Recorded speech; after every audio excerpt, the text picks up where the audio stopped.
Magandang gabi po sa inyo lahat. Basahin po natin ang aklat ng awit, Kabanata 100, talata 1 hanggang 3. Awit na pagpupuri sa ating Panginoon.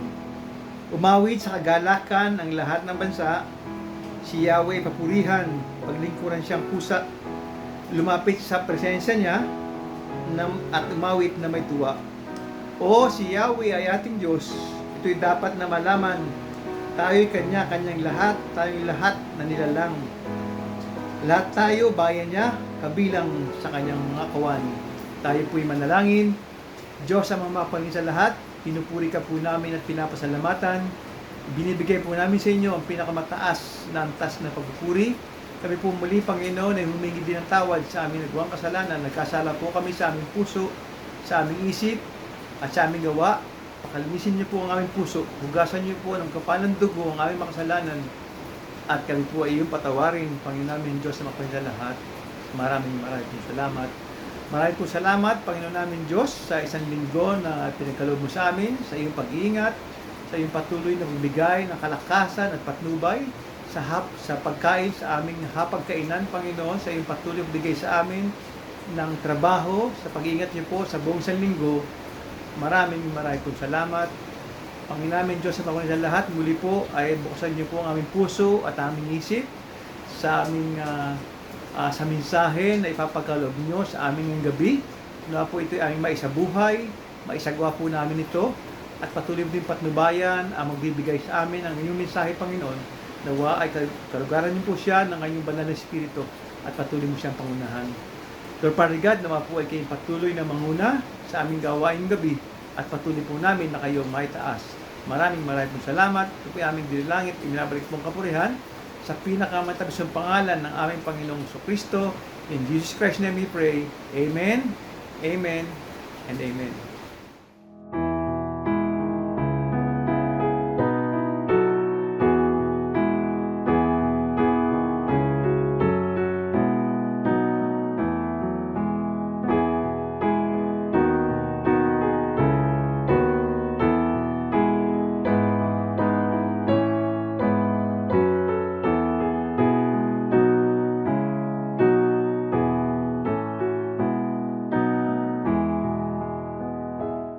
Isang maganda at mapagpalang gabi po sa ating lahat.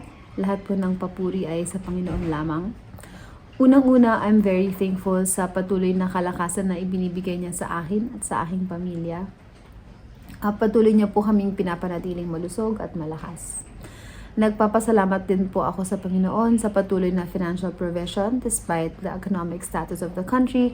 He keeps my family and I safe from harm. I thank the Lord for my job as well, my career, my company. Every day, God works through me to make lasting impact on the NGOs we partner with. He continues to remind me how great and powerful He is, and hindi niya pinapabayaan ang mga taong nangangailangan ng tulong. Hindi madali ang mamulat sa cruelty ng mundo, for the lack of a better term. Mahirap siya mentally to see that, but ang lagi kong pinanghahawakan ay ang pangako ng Panginoon, which is that He has plans for us, plans to prosper us and not to harm us. Isa to sa nagpatatag sa akin as I organize my second ever shareback in the company. It's an event kung saan hinahayag namin ang mga natutunan namin sa isang topic. And alam ni Lord kung gaano ako kamahiyain sa public speaking.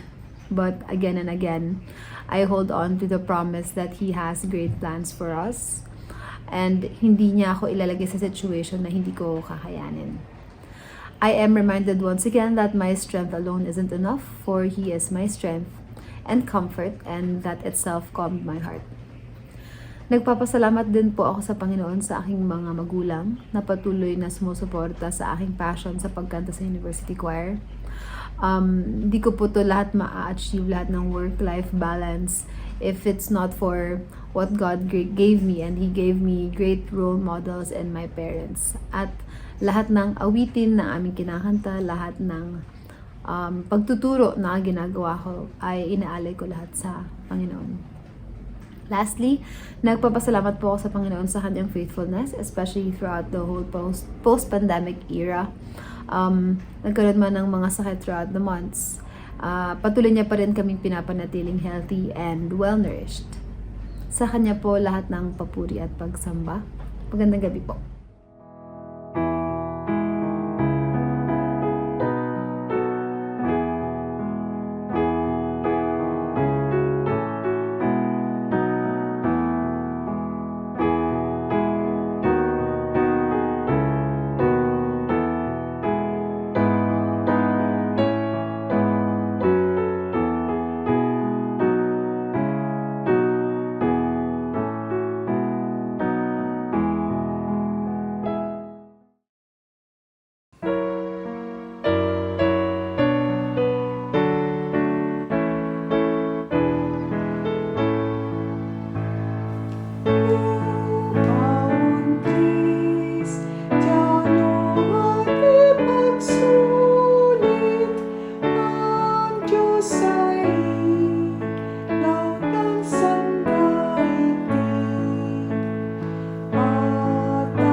Magandang gabi po sa inyong lahat. Tayo po ay magpapasimula na ng ating mensahe ngayong gabi ito.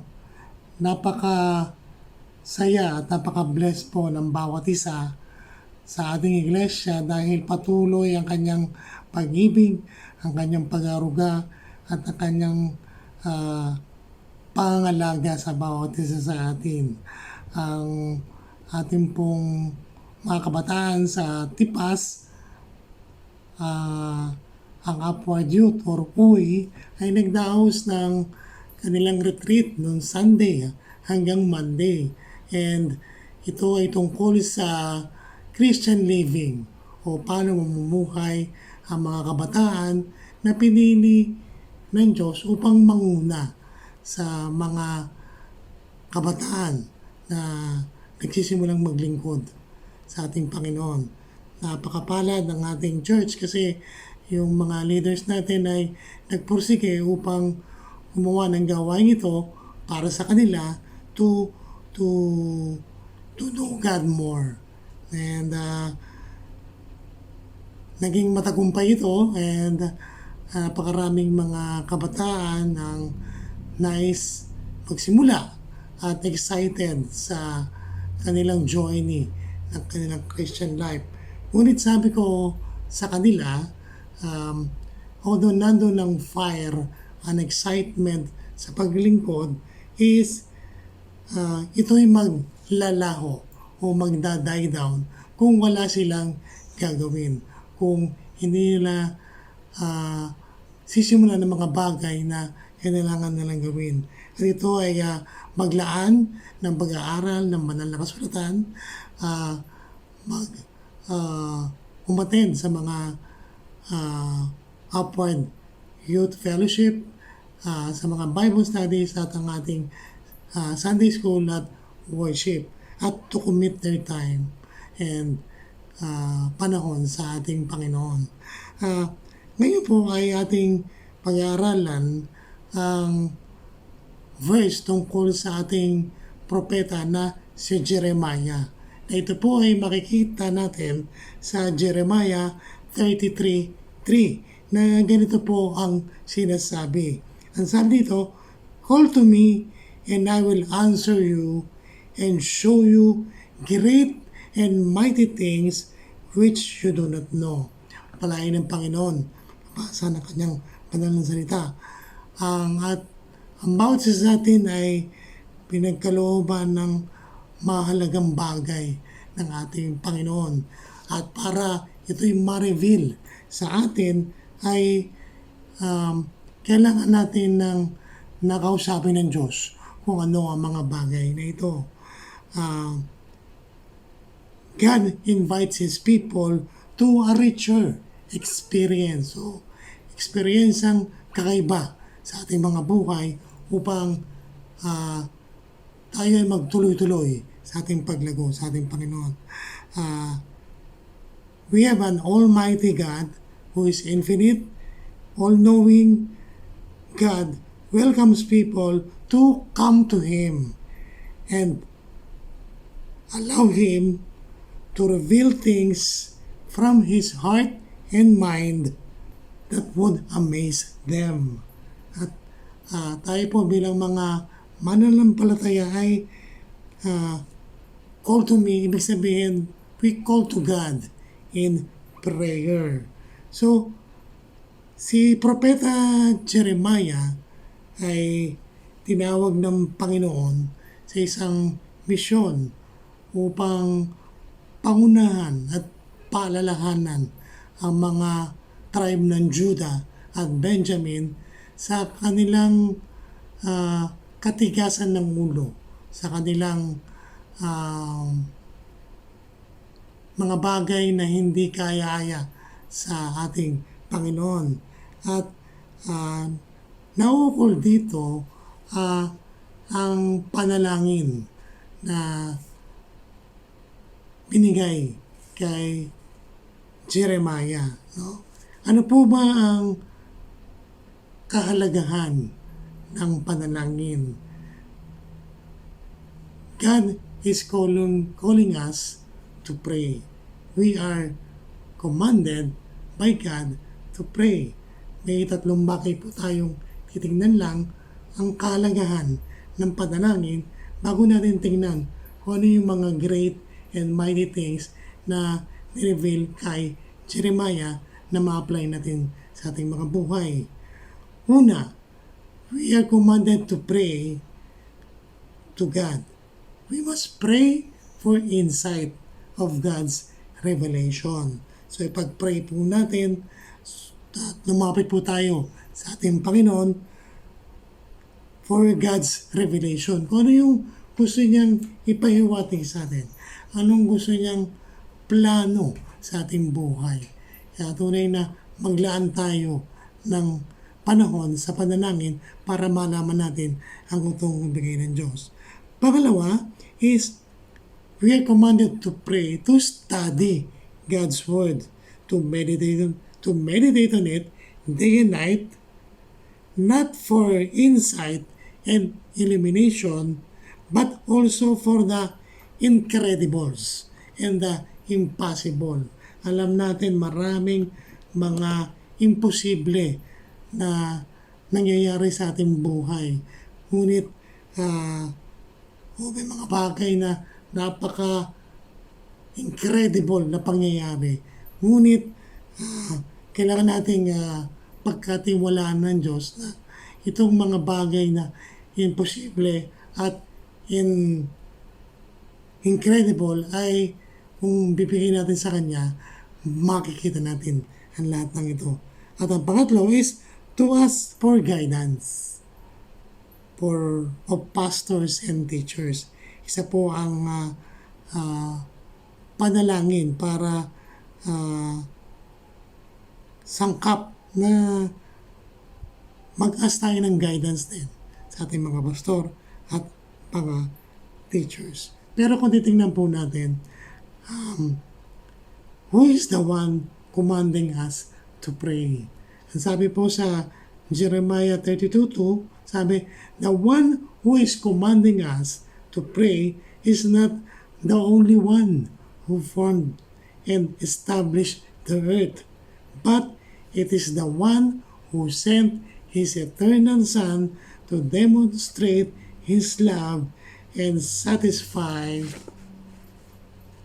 justice on behalf of every son and daughter of His who being justified by faith would have ongoing access to call upon Him. So, yan po mga bagay na yan ay nagbibigay ng kahalagahan sa panalangin.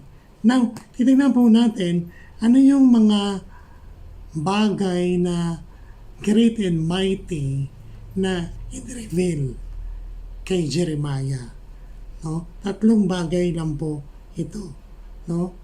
Pero tatanungin ko po kayo, when was the last time you have learned something brand new from God that is great and mighty? No?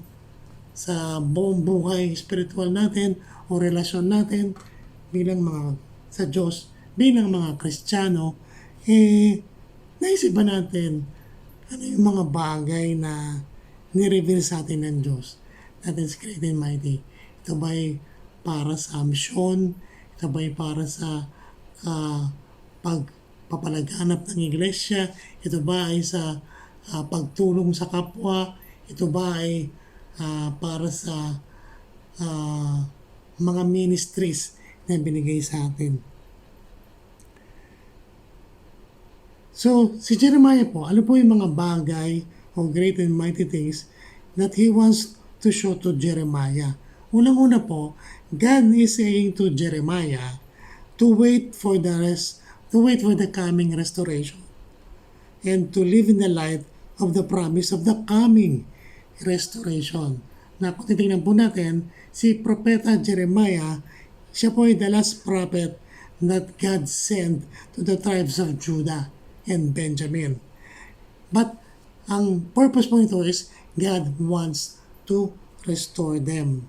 And ang isang bagay po na kailangan natin tingnan dito is God reveals great and unsearchable things. No?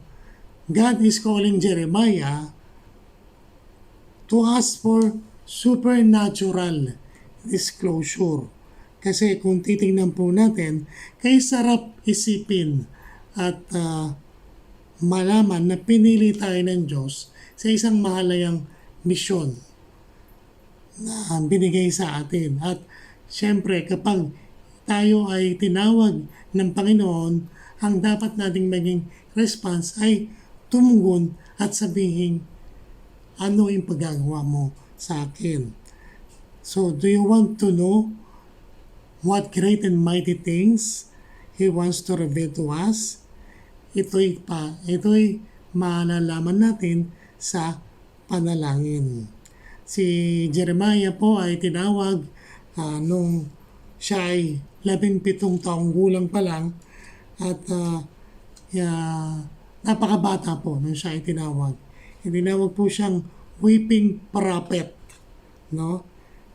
He is known as a weeping prophet because he cried tears of sadness. Not only because he knew what was about to happen, but because no matter how hard he tried, the people would not listen. And yun nga po, hindi nakinig ang mga people ng Judah sa kanya. And ang unang tinitingnan natin dito is God is challenging ang bawat isa sa atin, His servants, to inquire about hidden and unsearchable and secret things, no? So, ano po ba itong mga bagay na gustong ipakita sa atin ng Diyos? Ang ating mong Panginoon ay gusto niya na tayo ay kinakalinga niya sa kanyang kawan, na siya bilang pastor ay inaalagaan niya tayo. Ngunit parte ng pag-aalaga nito ay gumagawa siya ng mga bakod, yung French things, para hindi makapasok yung iba at i-reveal niya yung mga dapat lamang na-reveal sa kanyang mga anak. Ang passage po nito ay gives permission to seek revelation into things that are off limits to the sage at yung mga walang alam o hindi na alam ang mga bagay.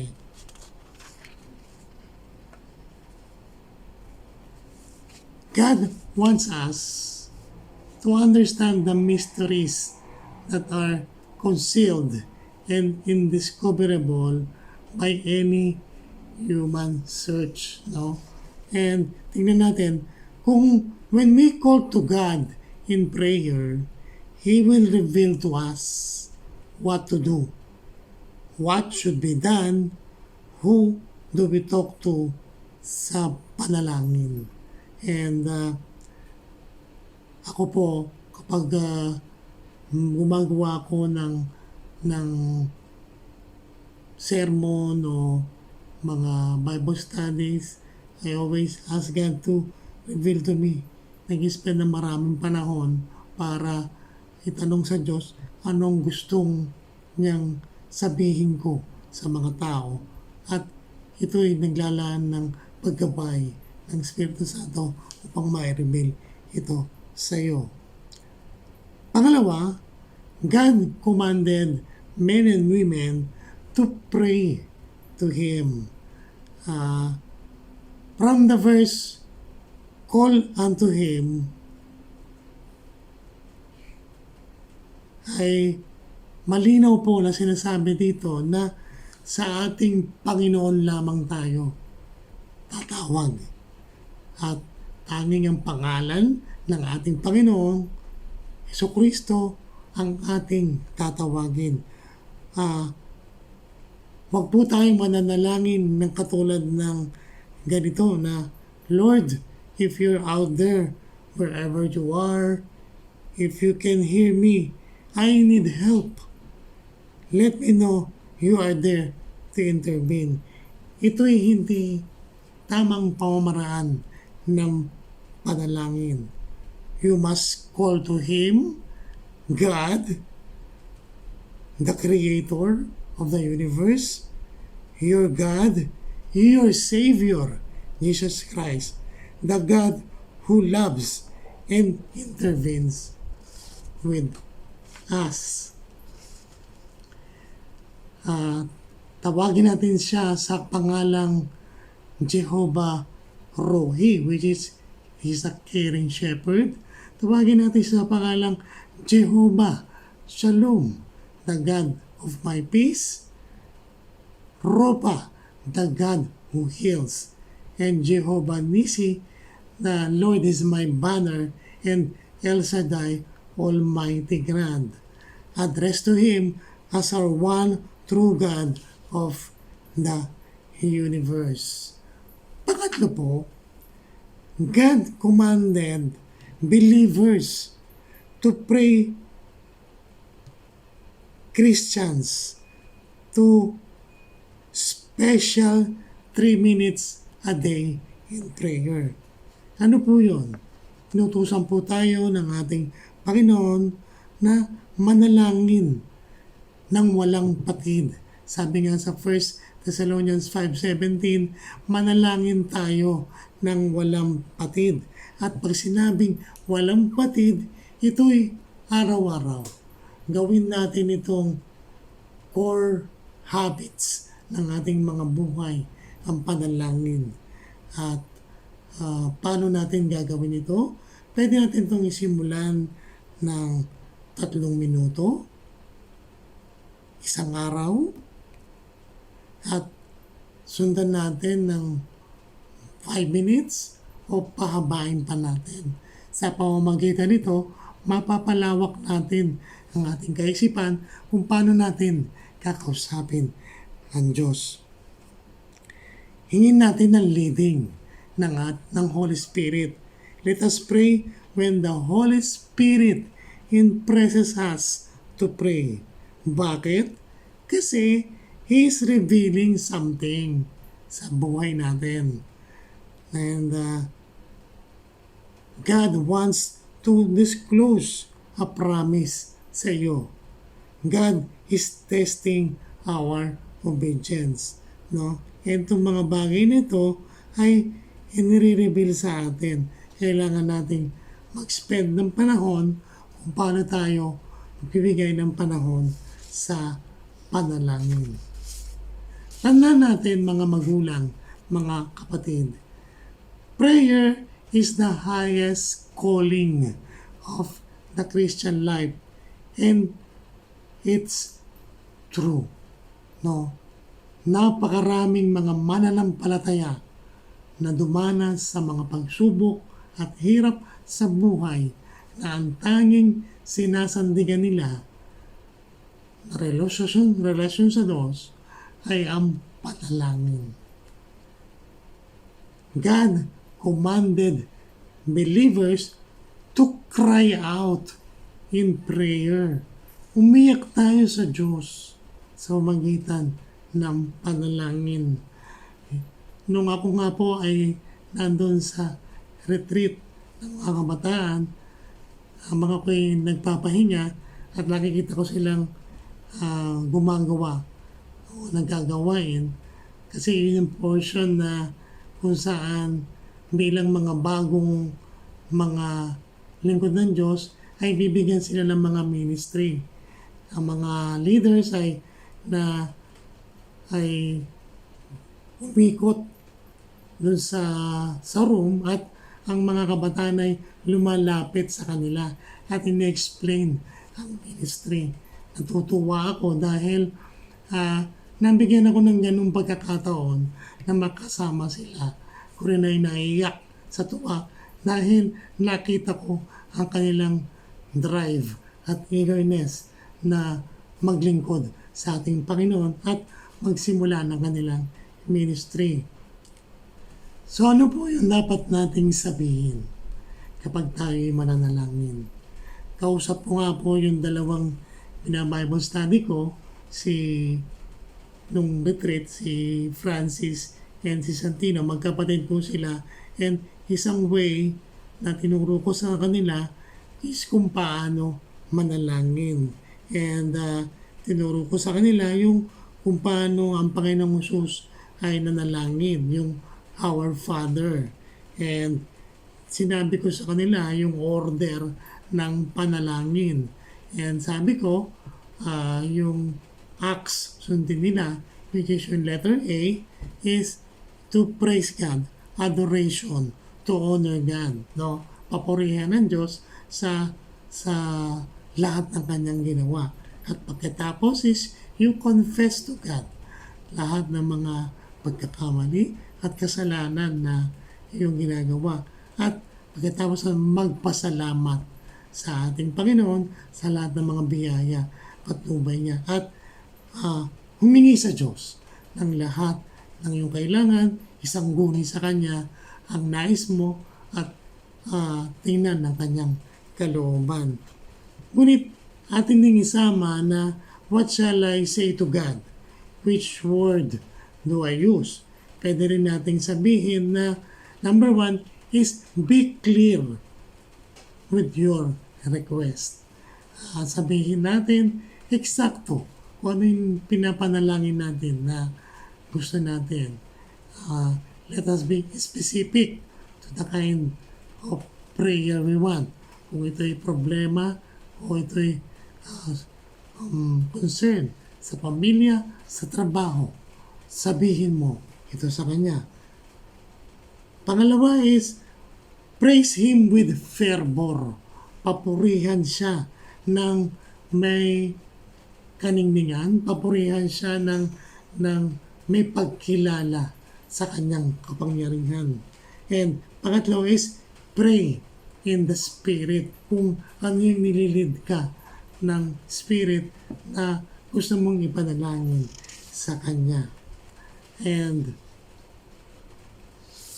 ang huling paalala sa atin sa Jeremiah 33:3 is God is issuing us a challenge.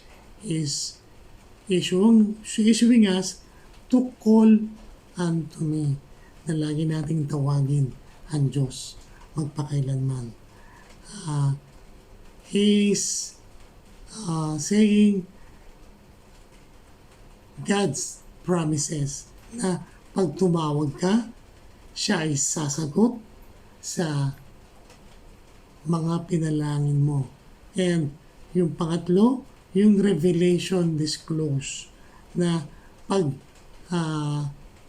tinawag mo siya at pinakita niya ang at sasagot siya sa tawag, ay ipapakita niya sa iyo ang mga great and unsearchable things na kailangan natin malaman.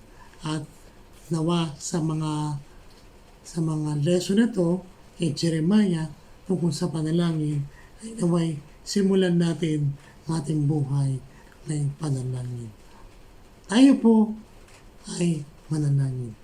Dakilang Diyos namang makapangyarihan sa lahat, pinupuri ka namin, napasalamatan sa gabing ito. Nawa, katulad kami ni Jeremiah na naging priority namin ang manalangin. To call unto you into prayer at manalig kami na kami ay sasagutin mo sa lahat ng mga panalangin ng nanaayon sa iyong kalooban. At ngayon din, Panginoon, ipapakita mo sa bawat isa sa amin ang iyong revelasyon kung ano yung plano mo sa aming mga buhay, kung ano yung mga great and mighty things na hindi pa namin nalalaman pang ma-reveal ito sa amin. Salamat, Panginoon, sa buhay ito. Purihin ka sa pangalan ni Jesus, nalangin ngayon at kapailanman. Amen.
Ipabalas mo sa amin ang iyong kalwalhatian, hanggang ang aming kaluluwa'y mapuspos ng lubusan, at sa aming kalagitnaan ay bumaba ang kalangitan. Dakila ang iyong ngalan. O Panginoon, purihin ka sa buhay ng bawat isa. Tayo pong lahat. Narito kami, nagpapakumbaba, sumasamba sa isang Diyos.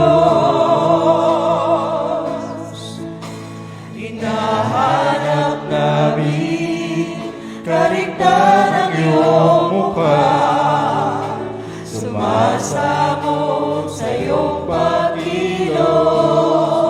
Tayo pong lahat. Ang sa himig na hari, tanging dalangin, kami katagpuin. Iparanas mo sa amin ang iyong kapangyarihan, ipamalas mo sa amin ang iyong kalwalhatian, hanggang ang aming kaluluwa'y mapuspos ng lubusan, at sa aming kalagitnaan ay bumaba ang kalangitan.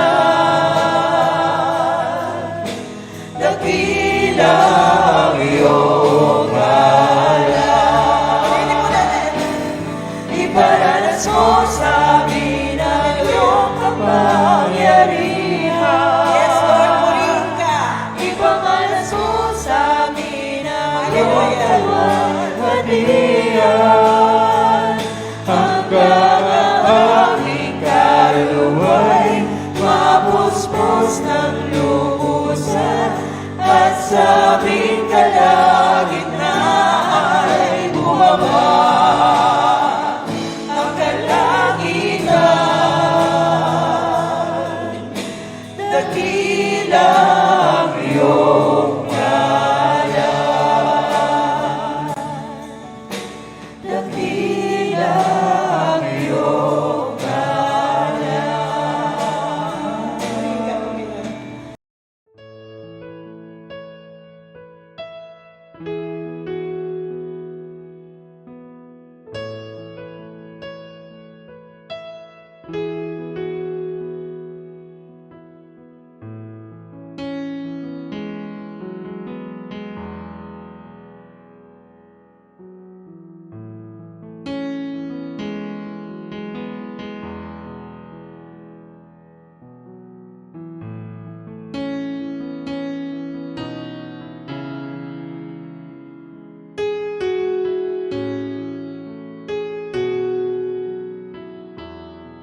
Atin pong basahin mula sa Deuteronomio 31:6. Magpakatatag kayo at lakasan ninyo ang inyong loob. Huwag kayong matakot sa kanila, sapagkat sasamahan kayo ni Yahweh na inyong Diyos. Hindi niya kayo iiwan ni pababayaan man.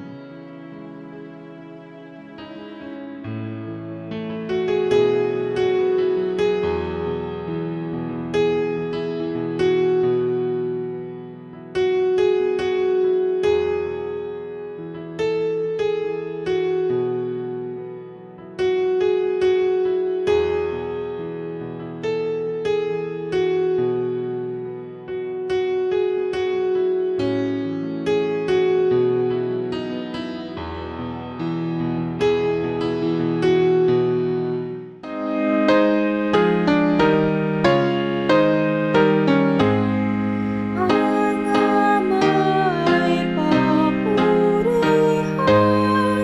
Anak, Espiritong Banal, ng mga taong nilalang at ng tanang sanlangitan. Amen.